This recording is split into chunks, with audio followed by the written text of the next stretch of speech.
September 23, 1940. Camp Holabird, Maryland. A chill settles over the parade ground. Dew clings to worn grass. Mechanics' boots crunch as they converge on a strange vehicle, paint barely dry, engine still warm from a night-long drive. Headlights slice through lingering fog as Ralph Turner, exhausted and streaked with road grit, parks the squat, boxy Bantam reconnaissance car on the Army's proving grounds, only 30 minutes ahead of the impossible deadline.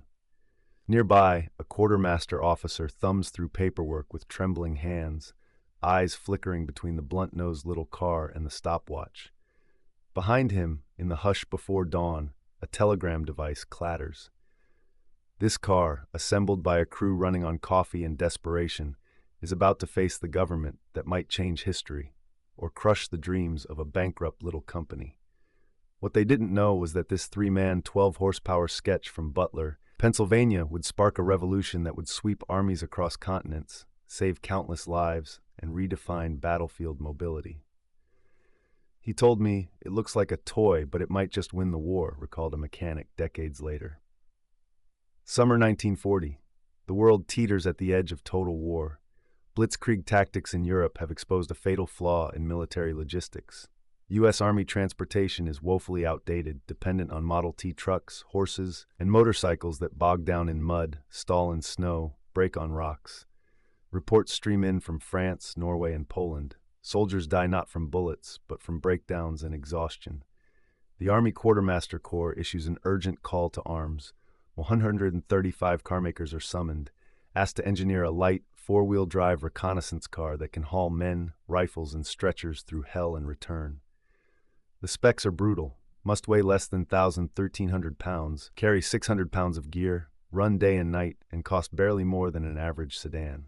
The kicker, the first working prototype is due in just 49 days, a feat no automaker believes possible. Detroit's giants scoff. Ford and GM cite labor strikes, steel shortages, and bureaucracy. Some engineers openly laugh at what they call a childish fantasy. Papers dub the request the ridiculous car. Statistics tell the true horror. In 1939 alone, over 6,000 American soldiers are injured or lost in non-combat accidents. Vehicles roll, wheels snap, engines seize. The motor pool is a graveyard of broken axles and wasted hope. As the smoke rises in Europe, the call for innovation becomes desperate. Butler, Pennsylvania. A factory on life support, lunch pails battered, clock faces smeared with grease. Enter Karl Probst, freelance engineer, part-time inventor, once rejected by the Army itself. German-educated, stubborn a bachelor who sleeps at his drafting table and dreams in blueprints. Alongside Bantam manager Frank Fenn and a skeleton crew of welders and machinists, Probst is recruited in a last-ditch gamble. Bantam's president, Arthur Brandt, has mortgaged his home, bet his last cent. Their company is bankrupt, the workforce whittled to fewer than 20 hands. Probst receives a plea at midnight. Can he design the impossible? He says yes. The next morning, he is sketching drivetrains, folding paper into mock chassis, tracing tire arcs across yellowed maps. The ghost of failure lingers. Bantam's only asset, years of experience with small cars no one else wanted. Harry Payne, a relentless sales hustler, has lobbied the Army for months, swearing his team can outthink Detroit. "I wasn't a genius," Probst later said. "I just had nothing to lose and too much to prove." Raw inspiration. The team crams into a stifling office, armed with nothing but decades-old Austin engines, coffee mugs, and lopsided optimism. Probst's fingers blacken with pencil as he drafts axles and suspensions on butcher paper, laboring until sunrise. The breakthrough comes not from advanced calculation, but from radical simplicity. Probst interlocks a four-wheel drive transfer case, beefs up the frame, and sculpts a boxy silhouette that ignores fashion and embraces utility. Rounded edges are abandoned for hard-boned practicality, every inch designed for mud, bullets, and speed. They weld 5 chassis frames and 2 tweaked engines. One mechanic, so gripped by fatigue, sleepwalks through assembly.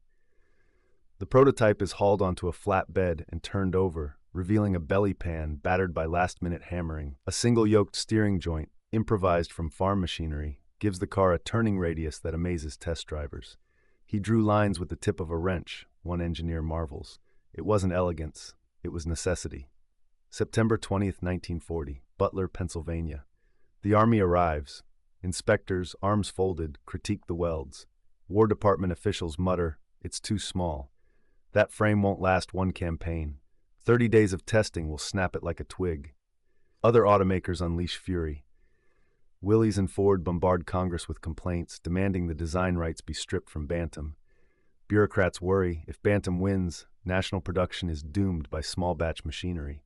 The Army's own experts sneer at the lack of amenities. Where's the radio? The heater? The proper doors? Bantam bets it all. Ralph Turner, a factory line supervisor, hauls the untested prototype in a nail-biting 300-mile dash. As fate would have it, Turner is greeted by an officer who shakes his head, mutters, "Amateur nonsense," and threatens disqualification. In a cramped tent, Bantam's team pleads their case, arguing that war is won by reliability, not luxury. Codebooks are waved, blueprints thrown across tables. In the tense hours before final inspection, every career in the room hangs by a fraying thread. If we fail, it's not just our jobs, it's the country's hope. September 23rd, 1940. Camp Holabird, Maryland.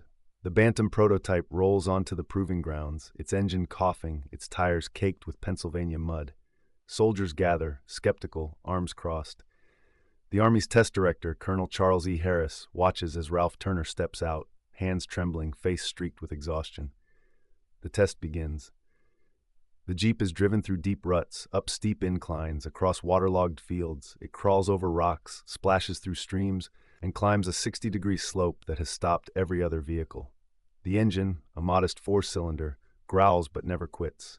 The suspension, welded from farm parts, absorbs the punishment. At the end of the day, the Jeep is battered but intact. The Army's engineers, stunned, scribble notes. "It's not just functional," one whispers, "it's indestructible." The test results are staggering. The Bantam prototype completes every obstacle, with only minor adjustments needed. Soldiers, used to breakdowns and delays, stare in disbelief. "This little thing," says a mechanic, "could win a war." November 1940. The Army, impressed but cautious, invites Willys Overland and Ford to join the competition. The Bantam team, exhausted, watches as their blueprints are shared with rivals. The Army wants a standardized design, one that can be mass-produced. Willys and Ford build their own prototypes, borrowing heavily from Bantam's innovations. The Army runs millions of miles of tests, pitting the three against each other. The Willys Quad and Ford Pygmy are faster, more powerful, but the Bantam's agility and simplicity win hearts. In the end, the Army chooses a hybrid, the best features of all three. The final Jeep, Willys MB, incorporates Bantam's transmission, Willys' engine, and Ford's body. The Army orders 1,500 vehicles from each company. The turning point comes in North Africa. Jeeps race across deserts, outmaneuvering tanks, delivering supplies, rescuing wounded.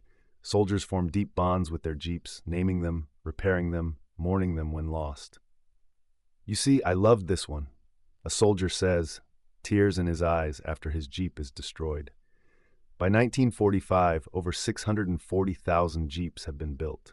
Willys produces more than 360,000, Ford nearly 280,000. The Jeep becomes the backbone of Allied logistics, serving in every theater of war, from the beaches of Normandy to the jungles of Guadalcanal. Statistics tell the story. Jeeps reduce non-combat vehicle casualties by 70%. They transport troops, supplies, and wounded faster and more reliably than any vehicle before. Commanders credit the Jeep with turning the tide in key battles, from North Africa to the Ardennes. The emotional impact is just as profound. Soldiers write letters home about their Jeeps, calling them the little car that saved the war. Generals ride Jeeps into battle, and presidents review troops from their open tops. Today, the Jeep is more than a vehicle. It is a symbol of ingenuity, resilience, and the power of simple solutions. The design principles born in Butler, Pennsylvania, influence every off-road vehicle on the planet. The revolution is complete when it becomes invisible, when every soldier, every explorer, every adventurer takes the Jeep for granted. The Jeep's legacy is not just in the battlefield, but in the way it changed manufacturing. The urgency of war pushed companies to innovate, to streamline, to produce at a scale never seen before. The techniques developed for the Jeep set the stage for modern automotive production. Closing reflection, epilogue. Karl Probst, the engineer who sketched the first Jeep, never sought fame.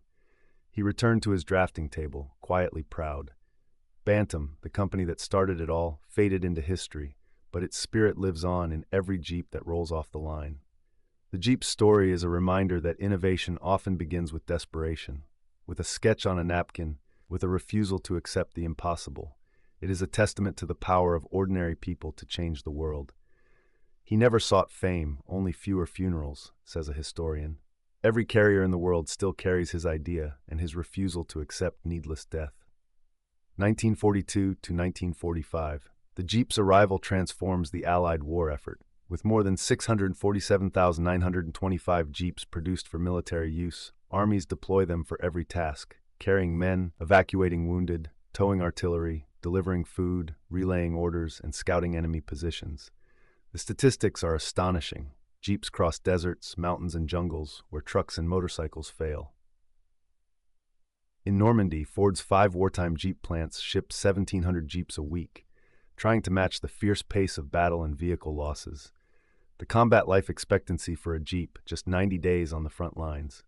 Yet new units arrive continuously, the logistical miracle rolling on as Allied boots dig in. The Jeep slashes non-combat vehicle accident rates compared to earlier trucks and motorcycles. Faster evacuation and supply delivery mean lower casualties in remote operations. One war correspondent called it faithful as a dog, strong as a mule, and agile as a goat. It constantly carries twice what it was designed for and keeps on going. Soldiers formed emotional connections to their Jeeps, and their stories have become legend. It goes anywhere, does anything. When my truck was stuck, my Jeep was flying, wrote one GI after the Italian campaign. Victory in 1945 does not sunset Bantam's innovation. Jeeps remain the backbone of post-war militaries around the globe, serving in Korea, Vietnam, and beyond. The little car's DNA, a compact, rugged, all-terrain design, shows up in almost every modern military vehicle. More than 75,000 Jeeps reach Allied armies through Lend-Lease. Their impact shapes the tactics and mobility of armies as far as Russia and Australia. General George Marshall described it as America's greatest contribution to modern warfare. As factories in Butler, Toledo, and Detroit fade, and the old Bantam plant eventually succumbs to time, Jeep culture grows. Modern Wranglers, Grand Cherokees, and military Humvees trace their lineage back to the frantic 7 weeks of innovation in 1940. Jeep clubs, restoration events, and heritage festivals fill the calendar, even after the original buildings have burned or been reduced to empty lots. The revolution is complete when it becomes invisible. We take fast, reliable transport on rough ground for granted, but every tactical truck, every rescue rover, carries the ghost of Bantam's prototype. Karl Probst did not grow wealthy. Bantam's key engineers scattered or faded into smaller jobs, many never recognized by the corporations that scaled up their sketches. The annual Bantam Jeep Heritage Festival stands as a living memory of their grit, celebrated each summer in Butler, Pennsylvania. The plant, the birthplace, now lies gutted by fire, yet its spirit resonates like a heartbeat in the bodies of hundreds of thousands of vehicles worldwide. He never sought fame, only fewer funerals, wrote an Army mechanic who survived D-Day because his Jeep kept running. Every forward base, every peacekeeping mission, every rescue over impossible terrain still owes a debt to Karl Probst, Ralph Turner, and the handful of mavericks who refused to accept needless death. The Jeep lives on, invisible, essential, immortal. If you enjoyed this exploration of true innovation under pressure, consider subscribing for more stories where history, engineering, and human courage collide. Let these legacies remind us, sometimes, the road to victory begins with a sketch, a sleepless night, and an impossible deadline.